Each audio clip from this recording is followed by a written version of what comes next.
বিশ্বজয়ী স্বামী বিবেকানন্দ জীবন কথা ও গল্প সম্ভার থেকে ভারতের প্রকৃত রূপ বিশ্বের সামনে তুলে ধরেছিলেন স্বামীজি। লিখেছেন স্বামী লোকেশ্বরানন্দ।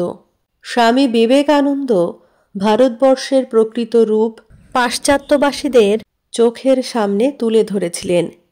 এটা নিশ্চয়ই বিরাট কাজ, কিন্তু এর চেয়েও বড় যে কাজ তিনি করেছিলেন তা হল তিনি ভারতবাসীদের চিনিয়ে দিয়েছেন ভারতবর্ষ কী। মাতৃভূমির মহিমা তাদের চোখের সামনে ফুটিয়ে তুলেছেন। পাশ্চাত্য শিক্ষার প্রভাবে এতদিন পর্যন্ত ভারতবাসীরা নিজেদের দেশকে অবজ্ঞার চোখেই দেখত, এদেশে জন্মেছে বলে লজ্জা বোধ করত। কিন্তু স্বামী বিবেকানন্দই প্রথম ভারতবাসীকে বললেন, ভারতে জন্ম বলে লজ্জিত না হয়ে গৌরব বোধ করো, আর মনে রেখো আমাদের